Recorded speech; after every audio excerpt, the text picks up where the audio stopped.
Hello YouTube, Damo_23 here, and welcome back to a brand new series on the channel. That is correct, it is the Glory Hunter, and here in Season 1, Episode 1, we've got the beginning of 20 seasons of what could be torture or absolutely beautiful FM bliss.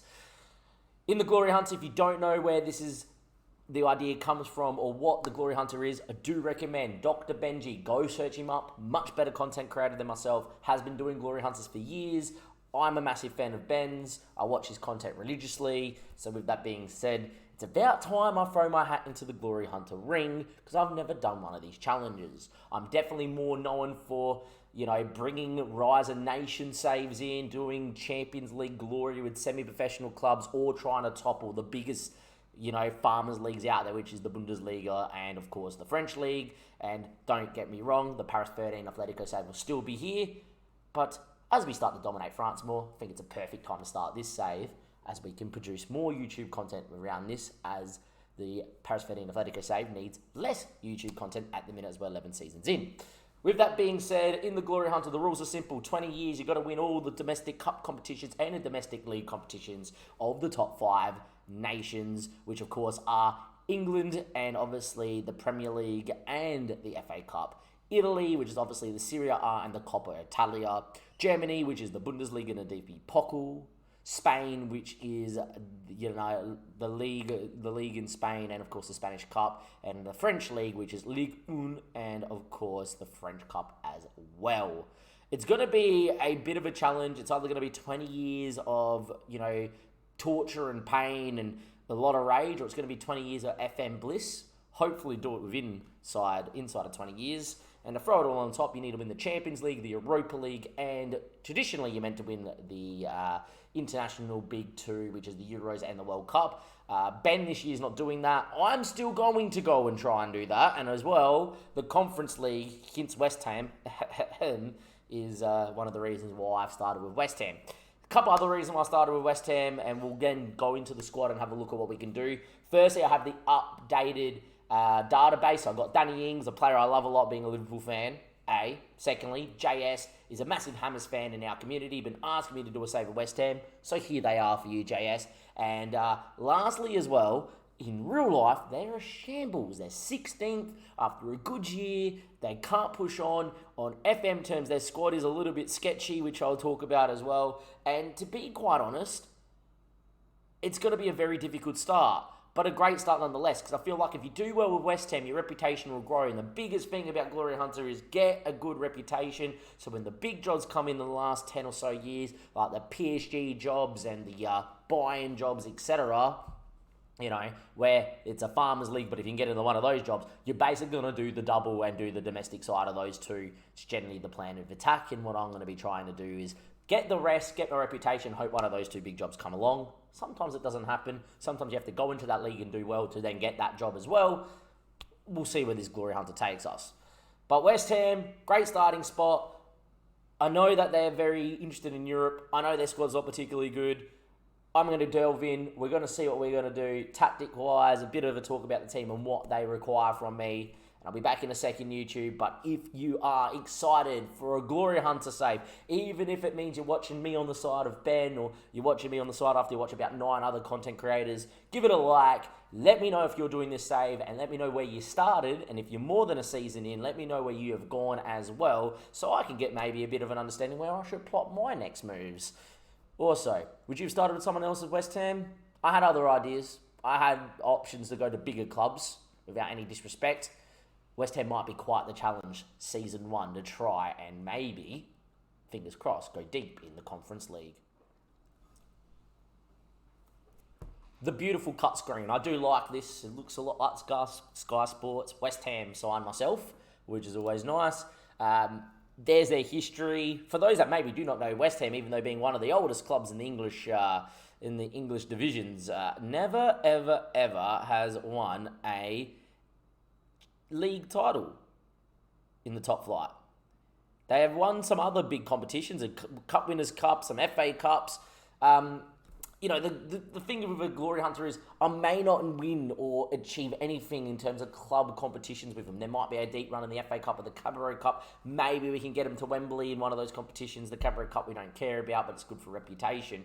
But yeah, that club history for a big club is actually quite shocking. But look, we'll go in and see what we can do with them. In terms of their predicted 11, they're thinking of 4-2-3-1. There's some players out there that I really love, and there's some players out there that shouldn't be in the Premier League. Danny Ings, fantastic. Pasquetta, what a signing. Declan Rice, I think the big thing for me is Declan Rice is keeping him.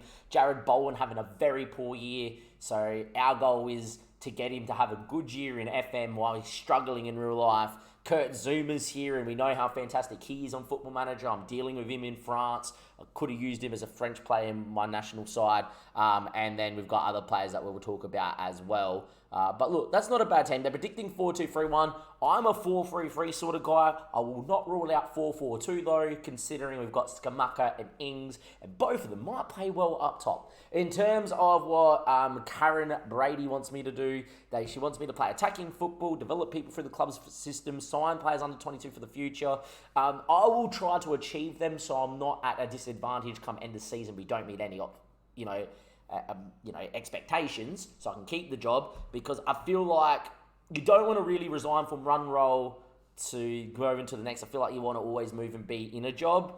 Saying that though, you could resign in a Glory Hunter just to create a bit of a domino effect. You resign from one job, you've done really well in, say for instance, went to Arsenal and then won the League of Arsenal from West Ham, and I resign from Arsenal, someone from France might jump across to Arsenal and then we'll jump over there. So yeah, that sort of thing can happen in the Glory Hunter, which is cool.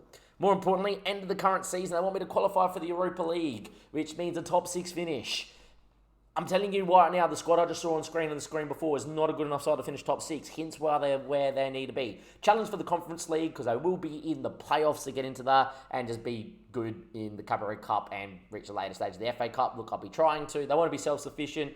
I don't know if I'll be here long enough for that there, Karen, but sure, I'll try. I'm very happy to do that. Schedule inter-squad friendly, no. Schedule a pre-season meeting. A press conference every month, I want that, that's fine. Glory Hunter, because I've already tried to save it and forgot to add in the transfers. But yeah, look, here we are. Let's go take a delve down and see what happens here with West Ham. First things first, let's go have a look at finances. 43 mil, but only 3.9 mil in the transfer budget. We are spending under the budget by a considerable amount. Projection rise, look, we're not here long term. For me, it's a 1 to 2 season thing. How good can we be? Who knows? I might have a really good first year, and then second year we might stick around because we might believe we can win an FA Cup while we're here. But there we are. That's okay. So nothing really to spend. Transfer history rise. Look, if you guys want to have a look, there you go. Pasquetta in, Skamaka in, who I think's great. Danny Ings, I think's good. And then they've got some guys that, I don't think are good enough for the football. And then on the outs, as you can see here, they have sold some people there too. Craig Dawson to Wolves, obviously, etc. So it'll be interesting to see what goes on there. In terms of the squad itself, anyone got any interest off the bat before we have a look here? I think important to know, I didn't see that a couple of our big players didn't. Suyacek, going to be a massive player for us in this save. He's fantastic. Will be a guy we'll use. Has got interest. I think more notably, Jared Bowen's wanted by Man United, Man City, and PSG. As much as I love the guy, we get 100% of the revenue. We do. He might be one to fund some other areas of the squad that we might look to sell. Not actively, but I would take 50 to 60 mil if a minute went into the transfers. In saying that though, let's go and have a look at what sort of tactic I'm going to load up. I'm going to load up a tactic, pick a team, and we'll talk through that to end the episode here, YouTube, as well.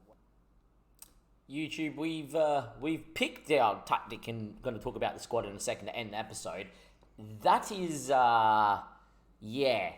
have no technical director, no director of football for a Premier League club, only 4 out of 10 scouts, not the greatest coaching team, and look, there is a reason why they're not doing well in real life, because they have no physios and sports scientists. Oh my word. We need to fix this as well. We won't do that in the episode, but there we are. In terms of the team, that's the team I've picked. I'm going to just compare it to what the season preview is. They predict us to finish 10th.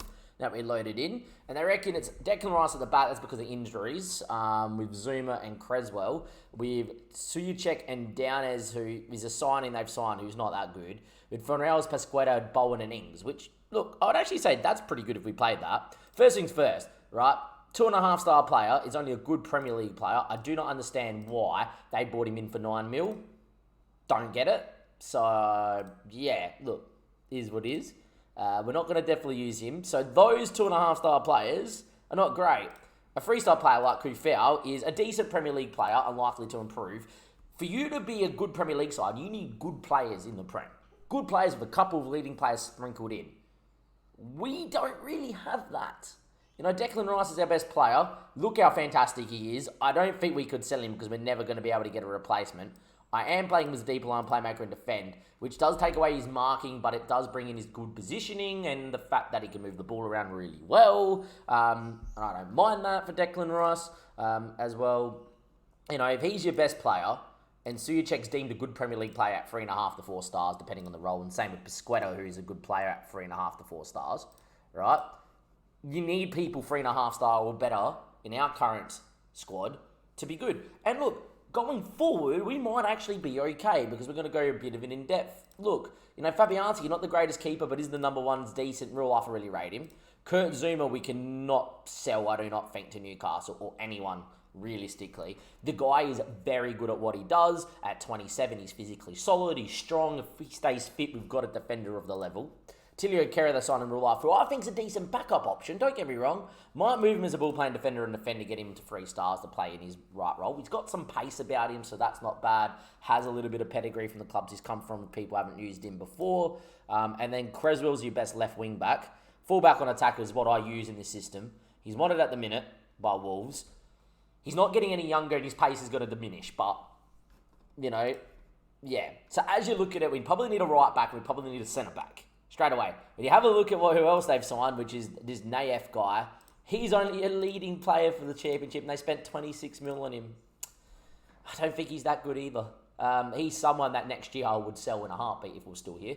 But yeah, look, he's one of the 2 backup centre-backs. The other one is Ogbonna, out for 4 to 6 weeks, out for 4 to 6 months. We only have 2 recognised centre-backs at the club and then Declan Rice. So yeah, back 4 needs work. You can see why they're 16th, can't you already? Rice, Suchek and Pasquetta can go toe-to-toe with some of the best Premier League midfielders around. So this 4-3 gives us a very solid 3 playing together. So as much as I would love to maybe move to a 4-4-2, I don't know if that means that Pasquetta moves out wide. I would rather him probably play in a role where he's fantastic. So with that being said, that idea of Ings and Skamaka together, probably not going to happen unless there's an injury or something like that. Bowen on the right, get him in his best role. Could play inside forward. Could play inverted winger and attack. I'm going to play inverted winger because I prefer it. Fonreals is not the greatest left winger, but an inverted winger on support nonetheless. He's very good at what he does. He's he's 26, been capped 6 times for Spain. I will use him because he is good. But I think if this guy becomes your backup left winger and you sign someone of that level or better, you're in a better spot. But that, 2 behind the strike is not bad. Danny Ings has been there, done it all. I trust him implicitly. 30 mil. I think he's a natural goal scorer when fit in the Premier League. So yes, we'll play him as the advanced forward, let him do what he needs to do, and off you go. Could play him as a pressing forward. But that's the squad there. Then you look at the bench and go, Damien, any good players on the bench worth speaking about? Ben Johnson's air. As a backup right back, I don't need to spend money there, that's fine. Don't have really a backup centre back of the level. Emerson comes with experience coming from Chelsea and Lyon. Look, good backup left wing back, has a bit more speed than Creswell, probably will push him for minutes at some point this year. Downez, I don't even want to speak about. Lanzini's not a bad backup player, right? He can change a game. He's very similar to what Pasquetta is in terms of role. So to have a like-for-like replacement isn't bad, which kind of shows you that this 4-3 might work. Maxwell Cornet, decent player in real life. On FM, he's not particularly great. They just spent 7.5 mil. Could be a backup left wing back. Someone that can play on the left and on the right. We'll keep him around. Berrama is worth 23 to 28 mil. I'm almost tempted to say that if I could sell him, get 100% of his transfer and bring in a winger that is as good but for cheaper, it's a no-brainer. I know he's a Nigerian international. I know that he's 23 to 28 mil. I don't think he's English on the side. He will be English in a year, which is not bad. If he was already English, maybe, but that's that. And then Scamacca. I like him as an Italian. I think he's great. On FM, he's a little bit underdone. I think he's the perfect backup striker. You need to go to up top, great, no problem. Put him alongside Danny Ings and launch balls to him. He's 6'5".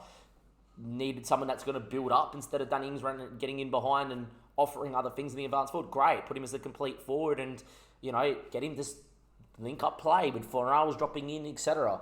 That might be what happens, but Scamacca as a backup's not bad.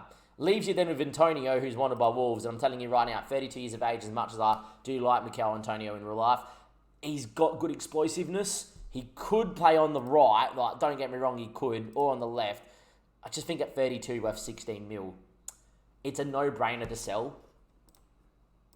You have a look at the squad and have a look at the team. Average age of 27. I don't think there's much going on in terms of whatever. There's a Luizal at centre-back who, look, maybe this guy gets some minutes, but I don't think he's great. I think Jamal's your best youngster, right? Usually is on FM. Yeah, he is. He's not great either, so are you really going to do anything with those guys coming through? Not really. There's no one that's getting to 5-star, is there? So with that being said, the squad needs some help. You need a centre-back, arguably maybe a left-back that's a bit younger. You definitely need probably a left winger. I think if you go those three, if you can get a centre-back of this level, a left winger that is better than Fornals, and then maybe look at centre-back, you're going to have a good squad. Outside of that, look, Europa League. We'll probably get through the groups, get through the knockouts and the Conference League group stage, with this side, but maybe rotating the Premier League would not be an option. We might have to throw the Conference League away, but at the same stage, we really should go and look to win it. So we're going to be there. And I think that's West Ham's biggest problem in real life. Their depth ain't good enough. You can see it here. It's not good enough. I think it's going to be a really tricky start with only 3 mil to spend. No real staff. Let's see what we can do.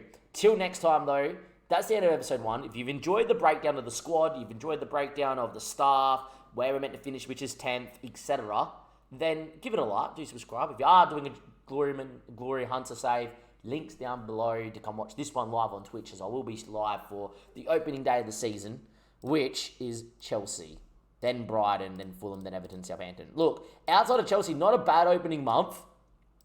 Fulham in between 2 games in the qualifying round. We haven't got like a stretch of Liverpool, Man City, Arsenal together. Oh, we do actually. There we are. And then Man United. It's not too bad. Difficult start. We're going to get Chelsea away and we're going to give you Brighton as the next episode. Those two as a doubleheader to start the Premier League. And by then, we would have had pre-season. We've got some difficult fixtures, some good fixtures. We've got Coventry, Bristol, Valencia will be a test, Oxford, not bad, Watford, not a bad test, and Atlanta on the final one. I think that's a very good set of friendlies. Next episode will be these two. If you're excited for a Glory Hunter save on this channel, give it a like. Let me know who you're doing your Glory Hunter save with at the moment and where you started. Let me know what you've won. I'll see you then for episode 2. Thank you and goodbye.